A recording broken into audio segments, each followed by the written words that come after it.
Good afternoon, guys, and welcome to another episode of the podcast.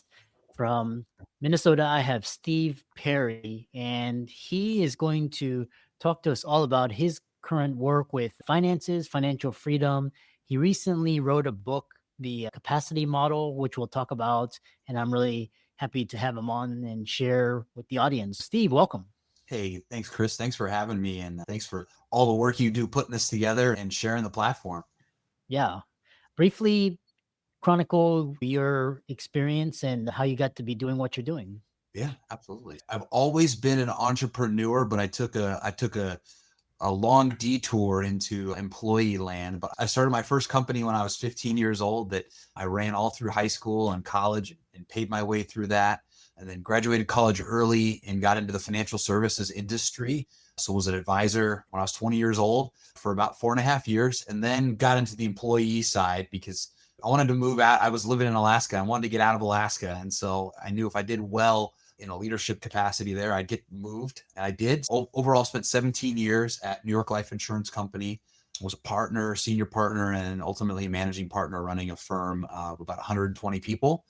Very highly compensated employee though. And like I said, I've always been an entrepreneur at heart. And so about 2 years ago, really felt the call and the tug to go back to entrepreneurship. And I left that career to start the Well Recruiting Solutions about a year and a half ago. And so now I own and run a company of about 30 people, and we help wealth management firms hire the talent they need to hit their growth goals. Interesting. Yeah, we'll talk about just your journey. So one thing is talking about is currently what do clients come to you for help with? Is it asset management? Is it investment advice? Is it consulting? What do they come to you for? Yeah, so our clients are the asset managers or the retirement or financial planners that are more than a solopreneur. So they've got a firm, they've got a team, and they're looking to scale and grow that team. And so we help them with the human capital side and find them the talent that they need, whether they need more advisors or they need support staff or leadership. And we're really deeply entrenched in that. And so we find them the elite talent that they need. Interesting.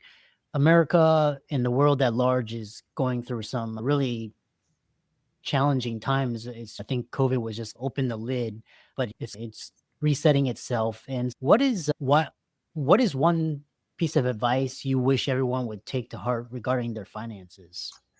Yeah, I would say just the overall, and I'm sure you preach this from the rooftops, but overall, just like living on less than you make and having margin. I left a $900,000 a year career to start a company where I haven't got a paycheck from it for 20 months. And I wouldn't have been able to do that if I did what the vast majority of Americans do and upgrade their lifestyle every single time they get a pay raise.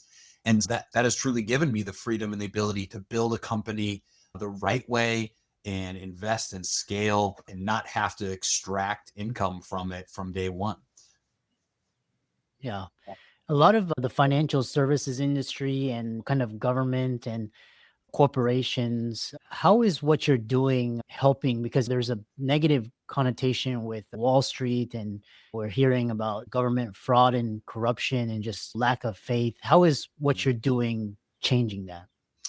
Yeah, so from a few different perspectives. So the name of my company is The Well Recruiting Solutions. And so oftentimes people will be like, what does that mean? Why the? It actually has a three-pronged meaning. So the first meaning, I came from and grew up in a very middle-class family. My mom stayed at home and raised my younger sister and I. My dad worked mid-level management job. They had credit card debt well into their 50s. And I mentioned I started a company when I was 15 years old. That's because I needed to make money to be able to play on the basketball team and have shoes for basketball and school supplies and things like that. And so, me moving my career and going into financial services really it was a lot of hard work, like digging, especially in the old days when you had to do it by hand. Ton of work, and it takes a long time. It's a big investment. You get nothing for many days of working or years in that sense. But once you get there, once you get to the bottom where the water table is, you're going to have a life sustaining and really thriving source for generations to come. Same thing for me in the financial services industry. That allowed me to set up from a financial aspect and frankly, a personal and professional growth aspect, my grandkids that I've never even met yet. My kids are 8 and 10, but I know my grandkids will be good to go because of that. So for me personally, that was a big deal. And so our company helps people do that. We help, and then we help firms, other entrepreneurs who had a dream of building a business that was going to provide for them and their employees. And then in our industry, it's also the clients that they help provide a financial peace of mind to. We've dug the well to produce and be able to identify talent to help those business owners reach their business goals by having the right people in their firm. And then the last thing I would say is, I talked earlier about margin and having margin. And most people think that's saving a lot of money, not spending a lot, pinching pennies. There's one aspect to having margin that a lot of people don't talk about, and that's the generosity category. And so my wife and I, for probably the better part of the last decade, have given over 30% of our income away to different ministries that we support and want to help. And so that margin, when we stepped away and didn't have a paycheck anymore, that was lifestyle we didn't have to replace. But the whole point is now we're building a company that can create a gigantic financial windfall to perpetually fund and be a well for all of those nonprofit ministries that we support all across the world. Yeah, and it's also generating good karma because if you give away 30%, it comes back to you 300, 3,000 times. One problem with that I've witnessed is we've gone from this labor base to more of a financial capital base, but a lot of Americans struggle because one is they spend more than they earn, but with the cost of living rising and again the lack of jobs, I think current administration is trying to bring that piece back. But this whole financialization piece, how do you help clients with this financial education component? Yeah, in working with our clients who ultimately work with the end user, their clients are the ones who are getting the financial education from them. But they come to us for, frankly, we don't charge for this, we should, but education about the workforce. So I know there's this overtone that there's not a lot of jobs to go around. There's plenty. Like there are plenty. The problem is there's so much noise between the people who have the jobs or need jobs filled and the people who want those jobs. And so that's a lot where we fill in that gap, and we basically play matchmaker because technology has, although purportedly made it easier for recruiters, but also job seekers to apply and find new positions, it's actually done the opposite. It's created so much noise that people on both sides, the job seeker and the hiring manager, are so jaded to the just vast amount of information that comes out. It's easy, right? You can push the easy apply button on LinkedIn and you can apply for 100 jobs in a day. But the flip side of that is the hiring manager is getting hundreds of applications a day. And there's no way for them to look through those in any meaningful way. And so both parties end up frustrated. And then we hear this narrative that there's no jobs, no one's hiring.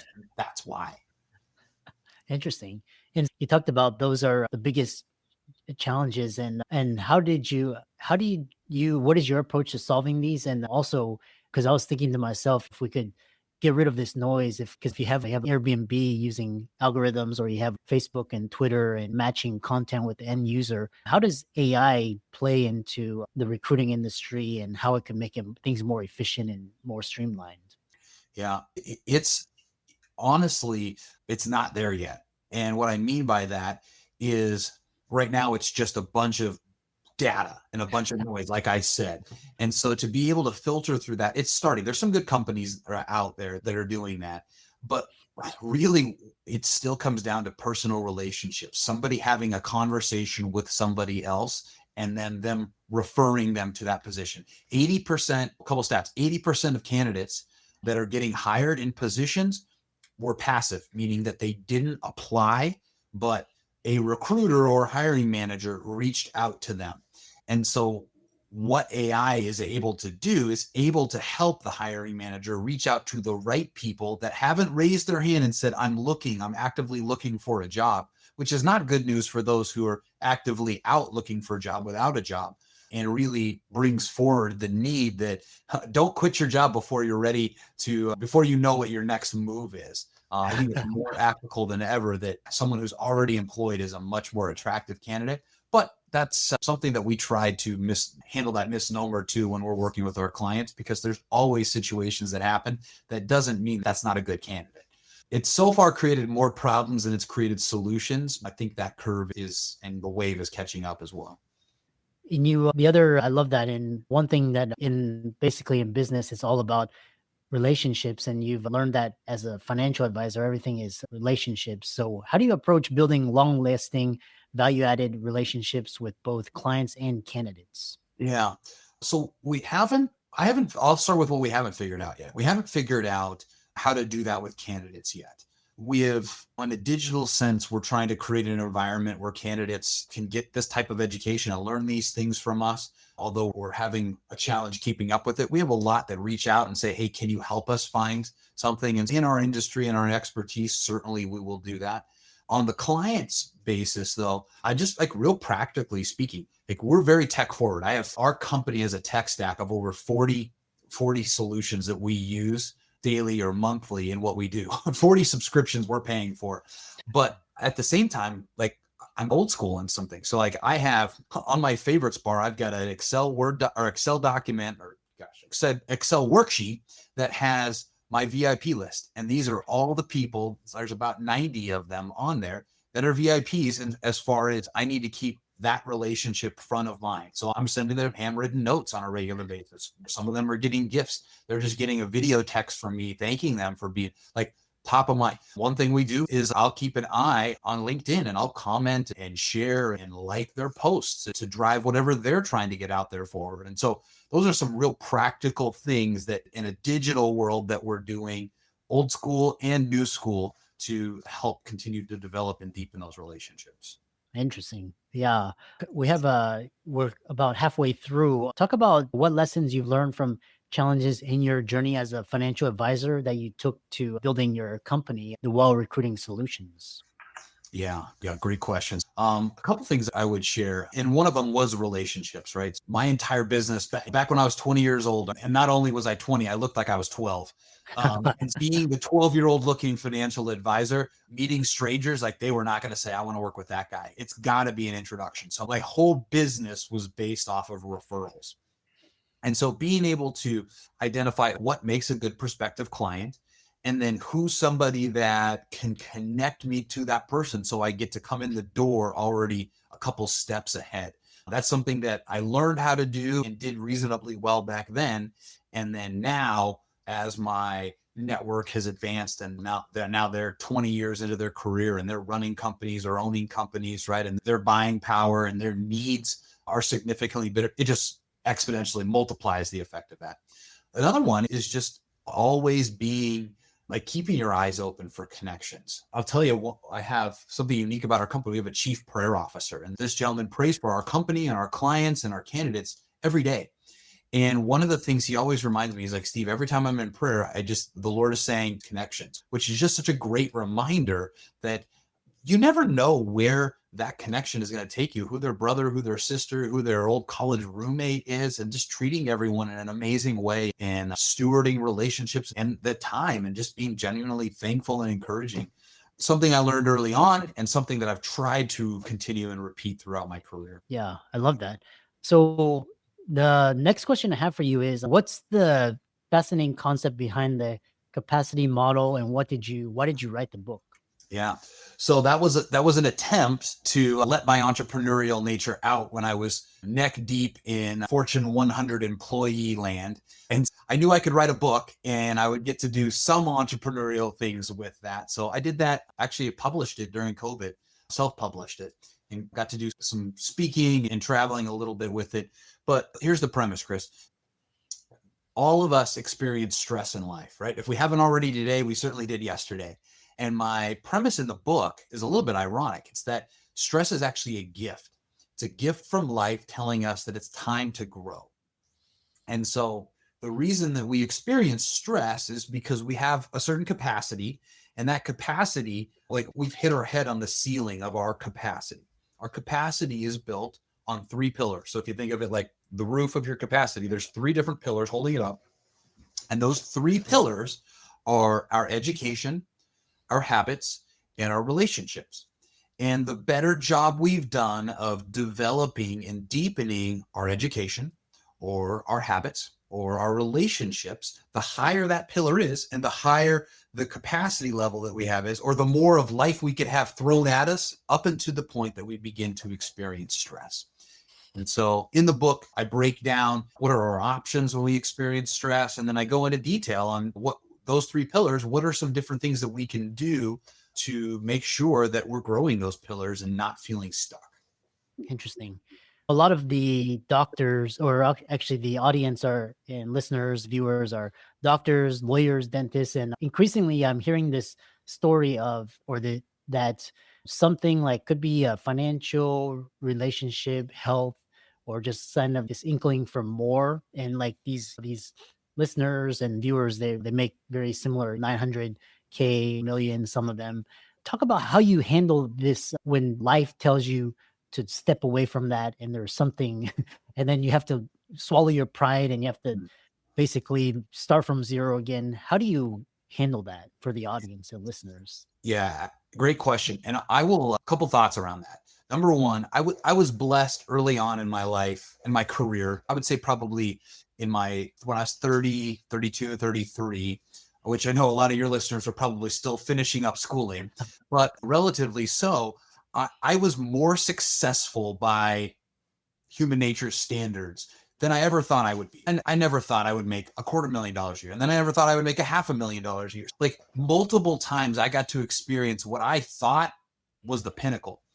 And now like everything's relative, right? But what that taught me was that another zero, another comma, another 1,000 square feet on my house, another foreign sports car was not going to, it wasn't going to make me any happier. It might make me a little bit happier, but not the percentage more that it cost financially, or even more so the time that it took to achieve that away from other things. And so I got to do some deep work and really figure out what is it that's important to me? What do I value moving from success to significance? And there's actually a really good book called Living Forward.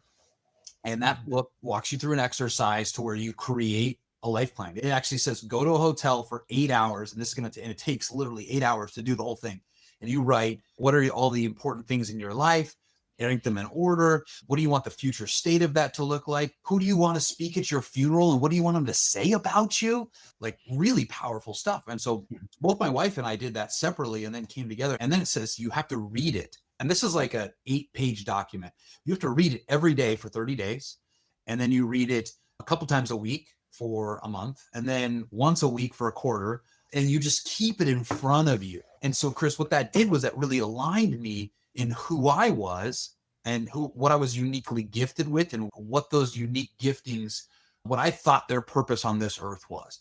And so that allowed me to redefine what success looked like in my life.